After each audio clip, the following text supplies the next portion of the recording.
Hi hello good morning everybody. ముఖ్య విషయం ఏమిటంటే ఈరోజు ఒక వెయిటింగ్ న్యూస్లో ఒక విషయం విన్నా. ఏమనంటే ప్రణీత అనే అమ్మాయి 18 సంవత్సరాలు ఇంటర్ ఎగ్జామ్ రాసింది. ఫెయిల్ అవుతున్న భయంతో ఉరేసుకొని చనిపోయింది. ఇది ఎంతవరకు కరెక్ట్?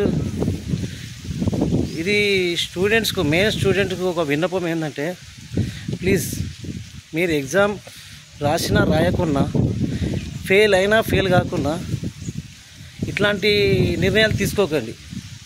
ఎందుకంటే ఈ ఎగ్జామ్ ఈ రోజు పోతే నెక్స్ట్ ఇయర్ రాయొచ్చు.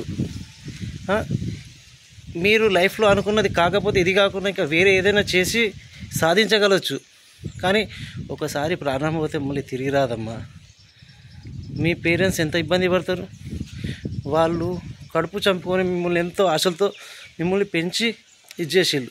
మీరు వారికి ఇచ్చేది ఇదేనా? మీరు మీ గురించి ఆలోచించాలి, కానీ మీరు పోయిన తర్వాత వాళ్ళ మీద ఎటువంటి ప్రభావం చూపుతుందో మీరు ఆలోచించాలి ఒకసారి. ప్లీజ్ దయచేసి ఇలాంటి నిర్ణయాలు తీసుకోకండి. ఈ ఎగ్జామ్ కాకుండా మళ్ళీ ఎగ్జామ్స్ లైఫ్ అనేది చాలా ఉన్నది. మీరు చదవాలనుకుంటే ఇంకా చాలా చదవచ్చు. కానీ ఒకసారి గుణపాఠం, ఒకసారి ఫెయిల్ అయినామంటే నెక్స్ట్ టైం మనం నేర్చుకోవచ్చు. దీని ద్వారా మనకు ఎలాంటి గుణపాఠం, మీరు ఏం తప్పు చేసిళ్ళు, నెక్స్ట్ టైం ఆ తప్పుని సరిదిద్దుకునే అవకాశం ఉంటుంది. కానీ చిన్నవాటికి మీరు లోన్ అయిపోయి ఇదైపోయి ఇట్లా సూసైడ్ చేసుకోవడం తప్పమ్మా. ఇవాళ ఇది జరిగింది. మొన్న కూడా ఒక నీట్ పరీక్ష రాసిన ఒక అబ్బాయి చనిపోయాడు. ఆ డీటెయిల్స్ నా దగ్గర లేకని మెన్షన్ చేయట్లేదు. కానీ మీరు ఒక 20 సంవత్సరాలు తల్లిదండ్రి ఎంత ఆశలతో మీ మీద, వాళ్ళు ఒక్కొక్క క్షణం, మీరు చిన్నపిల్లలప్పటి నుంచి మీకు జ్వరం వచ్చినా ఏదొచ్చినా కానీ వాళ్ళు ఎంత బాధపడరు.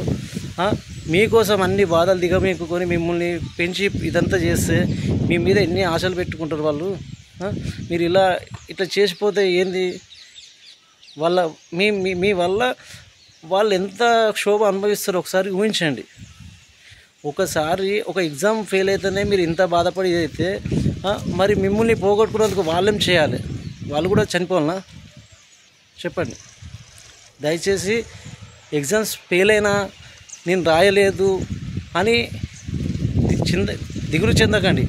ఈ ఎగ్జామ్ కాకుండా ఇంకో ఎగ్జామ్, ఇది కాకపోతే చదువుకున్న వాళ్ళు లైఫ్ బతకలేకపోతున్నారా? చెప్పండి. చదువు లేకుండా బతికే వాళ్ళు చాలామంది ఉన్నారు. సెల్ఫ్ ఎంప్లాయ్ ఉన్నది, చాలా ఉన్నాయి. బతికి సాధించాలి. ఇది కాకుండా ఇంకోసారి నెక్స్ట్ ఇయర్ చాలా ఉన్నది. కానీ దయచేసి ఇలాంటి పనులు చేయకండి. పేరెంట్స్ని ఇబ్బంది పెట్టకండి. వాళ్ళు ఎంతో మీ మీద ఆశలతో మిమ్మల్ని పెంచి పోషించి మీ చదువు కోసం వాళ్ళు ఎంత కష్టపడ్డారో, మీ చదువులో మీదెంత శ్రమ ఉందో మీకంటే చాలా శ్రమ వాళ్ళది కూడా ఉంది. ఒకసారి అది గుర్తించండి. ఓన్లీ మీరు ఒకరు శ్రమ పడితేనే మీరు ఇక్కడ స్కూల్ చదువు కాలేజీ దాకా రాలేదు.